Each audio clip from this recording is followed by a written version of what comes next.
kabotahan. Ito nga ang alumni election na nakatagdang isa sa gawa.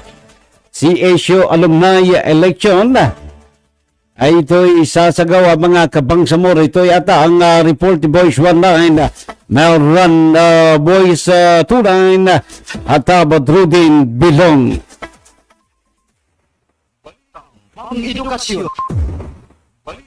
Pang-edukasyon. Kabangsamoro Boys 29 at Badrudin Bilong, i-boxes mo na yan.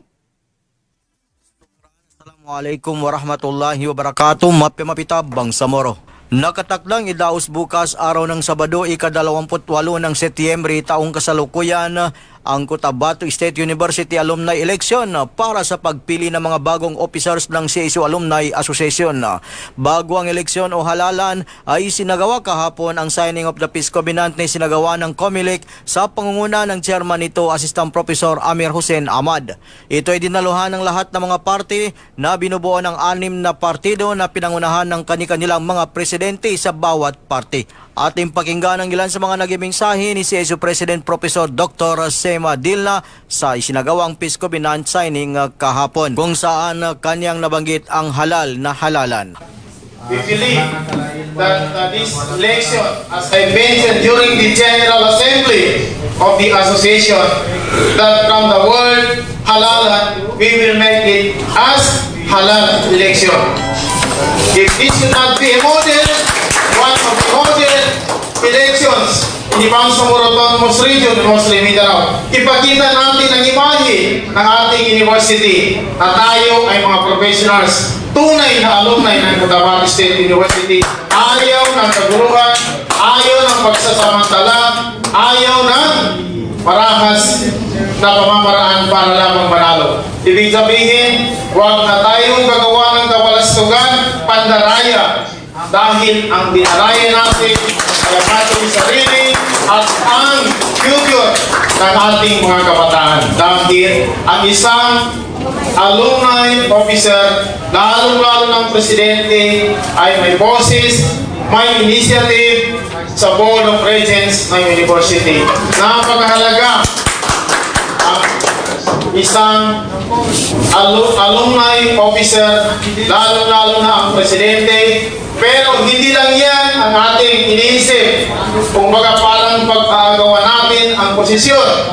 Dahil palagi nating nababasa sa social media, lalong-lalo na sa Facebook, that position is come and go. Position is not a pleasure, it is not an enjoyment, but it is an action.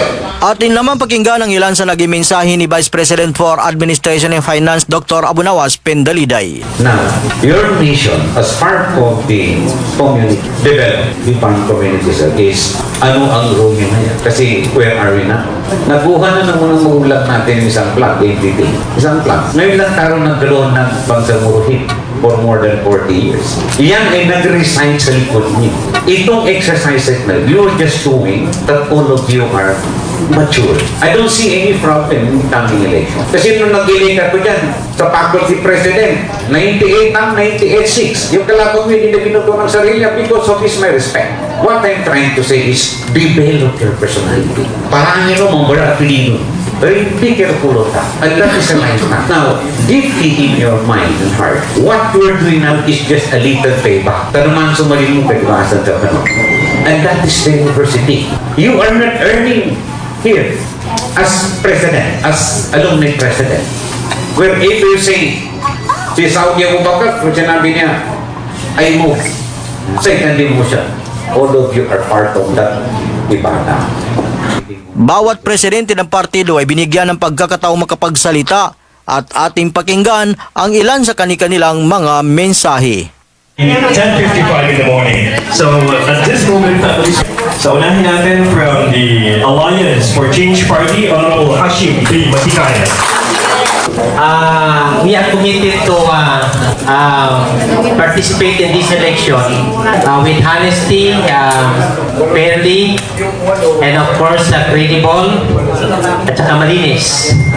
And above all, mapayapa inshallah. We are all friends, no?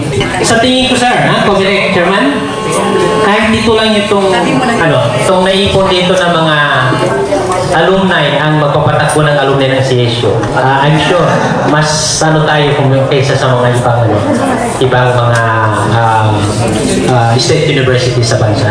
And in fact, we were also inspired as according to President Anwar Upang, other state universities are inspiring yung ginagawa natin dito sa CSU. At this moment, ladies and gentlemen, tawagin naman natin from Bangsamoro Alliance Party, Honorable Saudi P. Abubakar. Kung meron kayo nakikita na pagbabago dito sa Cotabato State University, lahat kayo kasi atin ang Alumni Association. Pag nag-move ako doon sa motion for the approve, andito kasama rin si Juan, na hindi Saudi ang nadadala ko, ang nadala ko, Alumni Association po. Kaya pagtulong-tulungan po natin kung ano po nakikita natin dito sa Alumni Association po. Iyon po sa akin, Allah Subhanahu wa Ta'ala, sabi niya, وَلْتَكُمْ مِنْكُمْ أُمَّةٌ يَدْعُونَ إِلَى الْخَيْرِ وَيَأْمُرُونَ بِالْمَعْرُوفِ وَيَنْهَوْنَ عَنِ الْمُنكَرِ. Yan ang support natin sa Alumni Association. Pumili natin kung sino karapat-dapat. Up next, the President of the University Light Alumni Alliance Party, Honorable Light Abdurrahman. Lahat po tayo ay ang pinakamalaking challenge po dito ay yung magiging president. So in the future, we are advocating everybody to share the future of our university. Tayo ay pangsamantalang ordinaryong tao, so we just give chance in terms of development. Nasa Bangsamoro yung university natin. We just make to support the development of our. We have two maps in the road. We have two road maps in the Alumni Association, which is the relationship of the officers and the administration. So see to it that we can make to having an understanding between the alumni officers and the administration.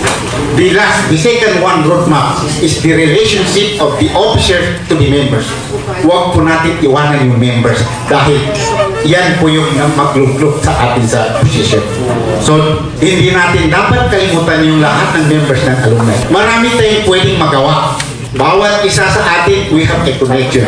It is a parallel connection in the Bangsamoro government. Lahat po tayo ay parehas membro ng Bangsamoro. So, in terms of the commitment, sana po you just advocating halal-halalan for the fiscal election of the At this point of time, ladies and gentlemen, let us now proceed to the alumni ng Manutulisakit at Aksyon Party, Taradugan, Honorable Muhammad A. Siddiq. Beda malaki to taga-perata naman, anak to beraki. Bago ka sa abot to, nandun sa nito malaki, talaki. Lago na niya na qualified. Puros mga batikan. So, proud na ni si issue, sa nakumata mo sa maya, sa mga estudyante na ano man sa akin na pero miraculo. Doon sa ninamalapit ka ng mga objective, loko ba? Sukran. At this juncture, ladies and gentlemen, let us now proceed to the linkages, opportunities, versatile, and empowerment, Honorable Anwar Upang Honorable. Sa pangalan pa lang, alam nyo na kung ano ang aming plataforma. Self-explanatory ka na. Ginawa namin plataforma ang pagmamahal sa CSU. Ginawa namin plataforma ang pagmamahal sa inyo, sa alumni na to. Ginawa namin plataforma ang pagmamahal. Pero kami 8 agenda para marating yung sinasabing love. Pero hindi ko na isa-isa. Dahil mababasa nyo sa likod ng aming mga kasuotan. I am not an ordinary candidate. As your higher education director for Maguindanao with Cotabato and SGA, one of our mandate is to monitor and supervise the chartered state universities and colleges, and we wish and we want to see that the affairs or any related affairs of the SUCs are favoring moral governance as this educational institution promotes peace and excellence. With that, we love CSU because CSU taught us how to be strong. That's the lyrics of the song, You Are the Love of My Life. CSU taught us to stand what is right and moral. Tinuruan nyo talaga kami, kaya bumabalik kami ngayon. And lastly, we are happy to see more alumni and party participating. It is only a manifest. It only manifests that more and more alumni are longing for change and development. With that, I love you all. Love Party will prevail. Alright, and the last but not the least, of course, the best Bangsamoro Engineer Sporting, Honorable President Ali Basid M. Makar. Inshallah. Kasi sa lahat kayo, lahat ng mga alumni, lahat ng candidates, halos lahat may posisyon. So I am sure, hindi nyo bibiguin kung sino man ang magiging alumni president, kung sino man ang mananalo, na tumulong dito sa CSU. Kasi gusto natin ang CSU mas lalong ma-develop. Di ba sa recent board exam ng social work, nag-top 3 tayo. So ang isa sa agenda ng kwan ng bid ay madagdagan pa ang mga top notchers natin. Kailangan lang natin ng masustain kung anong meron tayo. Hindi dagdagan. Suportahan natin ang CSU administration. Paano natin sila masuportahan? Suportahan natin yung mga magagandang plano ng administration. So, with that, kasi masyado nang mahaba yung sabi ko, yung iba nakasimangot na, pati mga kasama ko doon nagsimangotan na. So, assalamualaikum warahmatullahi ta'ala wabarakatuh. Inshallah mga kabangsamoro ay magbibigay din tayo ng follow-up report tungkol dito sa magiging resulta ng nabanggit na pagdaraos bukas ng halalan inshallah. At yan ang aking report para sa Balitang Pang-edukasyon. Ako po si Kabangsamorong Boys 29 Hat Tabilon, nagulat sa MMB. Mapya Mabita Bangsamoro, ito ang bagong boses ng Bangsamoro. Balitang Pang-edukasyon.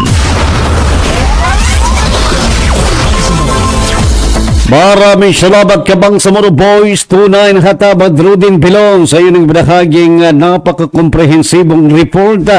May kaugnayan mga Kabangsamoro dito ho sa alumni election kung saan nakatagdang gaganapin bukas araw po yan ng Sabado.